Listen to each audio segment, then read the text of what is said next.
नमस्ते हेलो नमस्ते welcome to Pashupati blog welcome to my channel. I hope हजुरहरू सबैजना सन्चै हुनुहुन्छ होला। हामी पनि एकदमै आरामै छौँ। आज चाहिँ हामी कति महिनापछि भेट्यौँ। हामी कति महिनापछि भेट्यौँ?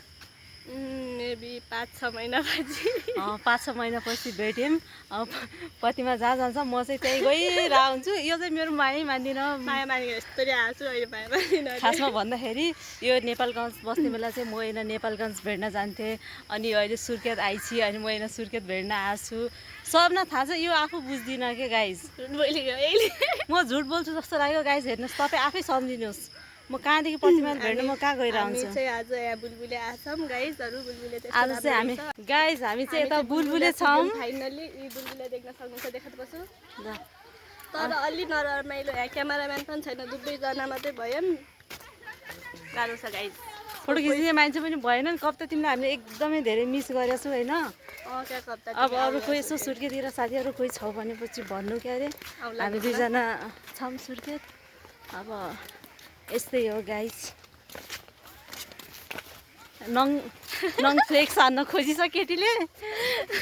ल देखा भयो, राम्रोसँग देखा भयो। यत्रो भु जस्तो नङ पालिन्छ, त्यही पनि फ्लेक्स हान्नले पुरा यस्तो यस्तो गर्यो। हेलो साथीहरू, हामी चाहिँ अब बुलबुलेबाट फर्किन लाग्यौँ। यहाँ गर्मी धेरै भयो क्या, जस्तो गर्मी भइरहेको छ। एकदमै गर्मी छ गाइस, न पानी परेछ, छाता पनि ल्याएको छैनौँ हामीले। सो हामी फर्किन लाग्यौँ। देख्न सक्नुहुन्छ बुलबुले। हेलो साथीहरू, हामी चाहिँ बुलबुलेबाट चाहिँ अब फर्किन लागिसकेछौँ। यहाँको लास्टै गर्मी छ क्या, अनि कोही छैन, साथीहरू पनि दुवैजना भयौँ। फोटो खिच्ने मान्छे पनि छैनन्। अब अर्कोचोटि आउँछौँ। साथीहरू को छौ यता सुर्खेतमा भए जति सबै कन्ट्याक्ट गरेर आउँला एकदिन घुम्न फेरि। अब चाहिँ हामी घुमघाम सकेर फर्किन लागिसक्यौँ। अब कहाँ जाने पर्छ हामी? अब चाहिँ क्याफे जाने, नास्ता खाने, अनि त्यसपछि घर जाने, रमाइलो गर्ने, अनि त्यसपछि हामी कहाँ जाने प्रतिमा? अनि हामी चाहिँ अब घुमेर सकिएर चाहिँ हामी चाहिँ अब फर्किन लाग्यौँ। अब हामी कहाँ जानुपर्छ? क्याफे जाने, नास्ता खाने, अनि एकछिन बस्ने अनि रुम जाने। 5 महिनासम्म नगरेको गफ गर्ने, अनि त्यसपछि छुट्टिने। हामी चाहिँ आज गाइस 5 महिनापछि भेट्यौँ, त्यही पनि हामीलाई एक फोटो पनि खिचिदिने मान्छे त्यहाँ एउटा भाइले खिच्दै थिए।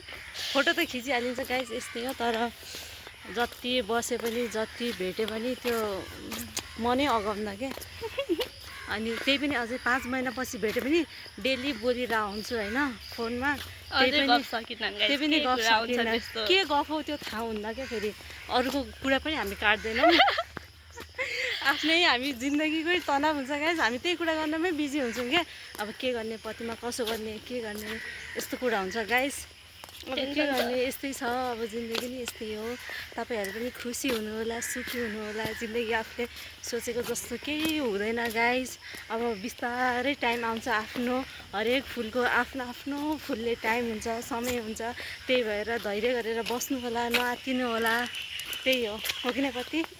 के गर्नु, अरूलाई मोटिभेट गर्न त सजिलै हुन्छ। आफूले जति अरूलाई मोटिभेट गर्छु नि त्यति म आफू हल्का टेन्सन जस्तो भए पनि नआत्तिनु गाइस, जस्तो जे हुन्छ देखिजाएगा होइन। ल है गाइस, हामी चाहिँ खाजा खाएर निस्किसक्यौँ। 5 बजिसक्यो, अब हामी जान्छौँ। अब चाहिँ कस्तो राम्रो छ यहाँ आउनु भन्न देखाउँछु है। ल, thank you for watching this beautiful video guys. Bye bye. By.